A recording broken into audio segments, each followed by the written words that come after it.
Parents, students, faculty, and guests, on behalf of the Alva chapter of the National Honor Society, I have the privilege of welcoming you to the induction ceremony of our NHS chapter.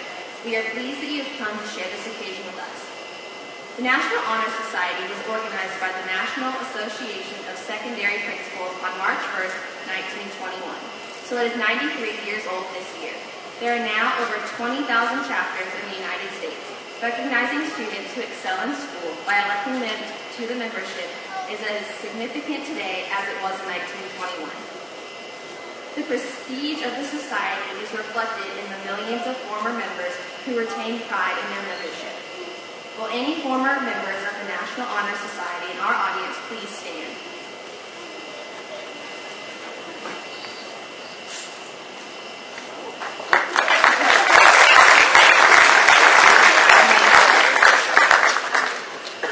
This year, the AHS has a faculty advisory council composed of 3 teachers, Mr. Dusty Horn, Mrs. Kayla Simon, and Mrs. Dana Manning. Mrs. Tammy Duncan is the NHS advisor. Mr. Randy Atkins, the AHS principal, is a very important part of the NHS and appoints the council and works closely with their advisor. Will any of those teachers and principal who are present please rise?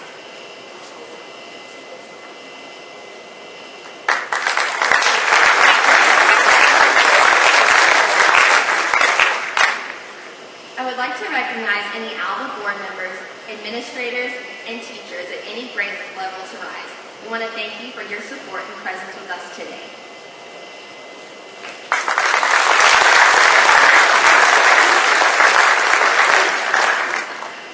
Membership in the National Honor Society is open only to 10th, 11th, and 12th grade students who excel in areas of scholarship, character, leadership, and service, and who meet the requirements of both the national organization and the local chapter. Active members are those presently in high school who meet all the requirements for membership. Students must maintain at least a 3.6 cumulative grade point average and may have only 1 semester probation. Once membership is lost, a student may not become a member again. Transfer members are those who transfer from a chapter in another school. Graduate members are those who are in good standing at the time of their graduation. This chapter of the National Honor Society meets today for the purpose of inviting and initiating into full membership those students who have fulfilled the requirements for entrance into accordance with the Constitution of the National Honor Society. I now call this meeting to order. Will you please stand and say the Pledge of Allegiance with me? I pledge allegiance to the flag of the United States of America and to the republic for which it stands, one nation under God, indivisible, with liberty and justice for all. You may be seated. I would like to introduce our Vice President, Lauren Gray.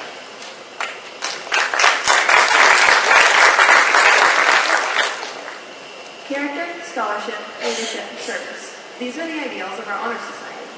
We know that the young men and young women who possess these qualities today will be the leaders of tomorrow. The emblem of the National Honor Society is the keystone in the flaming torch. The keystone bears at its base the letters C, S, L, and S, who stand for character, scholarship, leadership, and service. I quote Samuel Johnson, "To talk in public, to think in solitude, to read and to hear, to inquire and to answer inquiries, is the business of the scholar. Scholarship is the love of learning, the search for truth. Mixed with wisdom and understanding, it is one path leading toward world peace. Each of us should use our minds, for they are the instruments for understanding. With understanding, solutions can be discovered. Solutions are factors that are lacking in today's world of uncertainty and unrest. It is up to future generations to profit from the mistakes of their ancestors and to apply to the use of words instead of weapons. Scholarship will give us the power to enable us to accomplish this goal. Nothing so much as an earnest endeavor to learn opens the way to knowledge and wisdom of others, to an understanding and an appreciation of the efforts, the mistakes, the joys, and the sorrows of mankind. Scholarship is within reach of everyone, but he who desires it must earn it by putting forth hard and tireless effort. The time and money spent in obtaining an education will return with manifold blessings."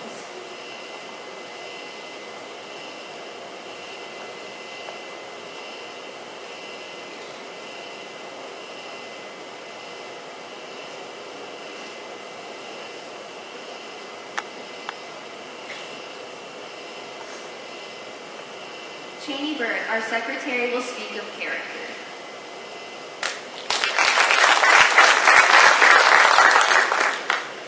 Good character, perhaps the most important attribute of an intelligent, well-rounded citizen, may be defined as the combination of qualities favorably distinguishing any particular individual.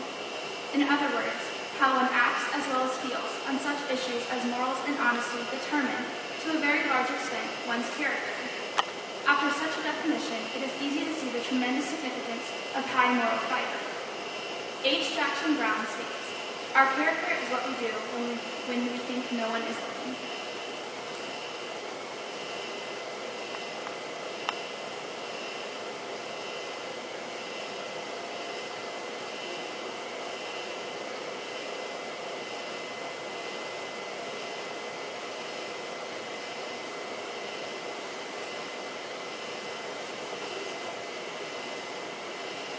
Callie Gordon, our treasurer, will speak on leadership.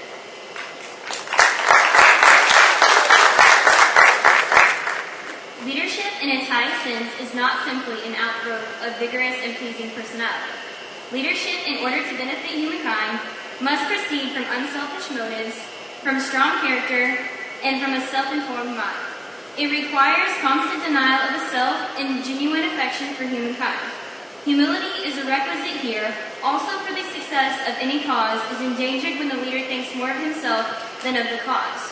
A true leader is marked by self-confidence and poise, both of which are born of experience, knowledge, and an understanding of both of which are born of an understanding of humans.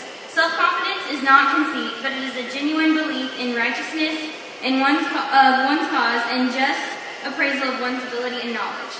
These ideas may be accomplished as a good member of your community, school, and other organizations.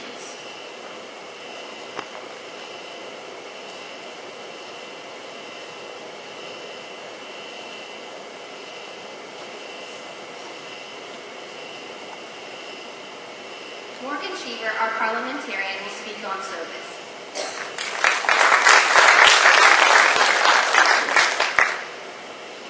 In traveling down this last pathway towards our goal of peace, it becomes necessary to give a part of oneself in service. Albert Schweitzer expressed the importance of service in this manner. I don't know what your destiny will be, but one thing I do know. The only ones among you who will be really happy are those who have sought and found how to serve. This torch signifies the brightness and joy of service, the unselfish quality of doing our share in the world's work. To live the fullest life, we cannot live for ourselves alone. Good scholarship, fine character, and inspiring leadership may each find itself lacking in some small part if to it is not added service for our fellow men. Ralph Waldo Emerson said, "It is one of the most beautiful compensations of life that no man can sincerely try to help another without helping himself."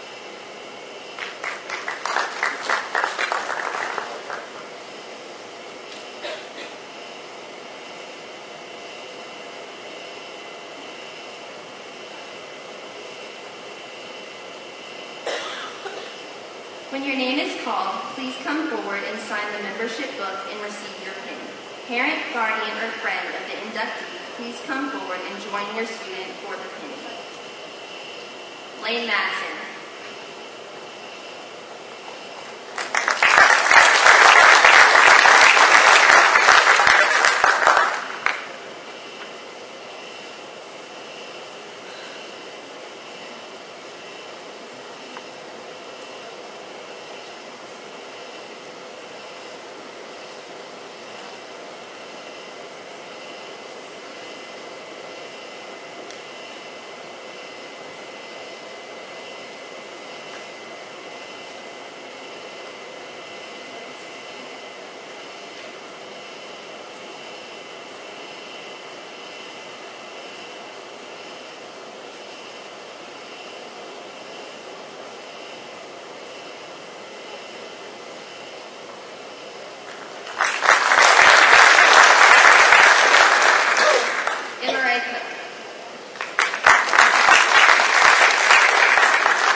Jefferson Christian.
Megan Mahary.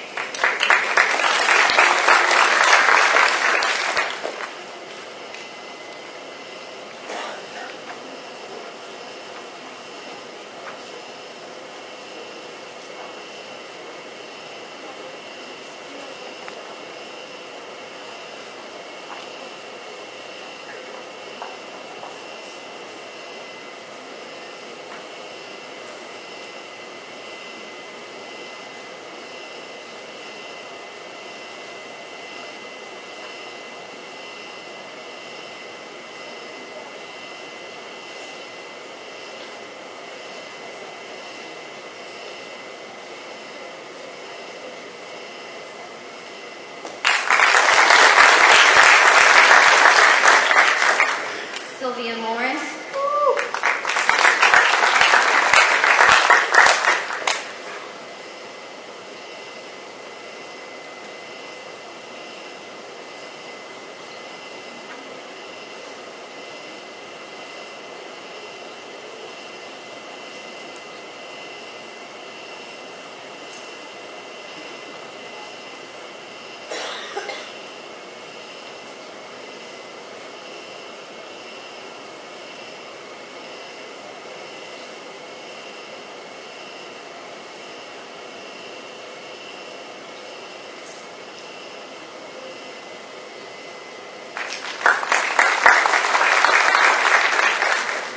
Emma Klein.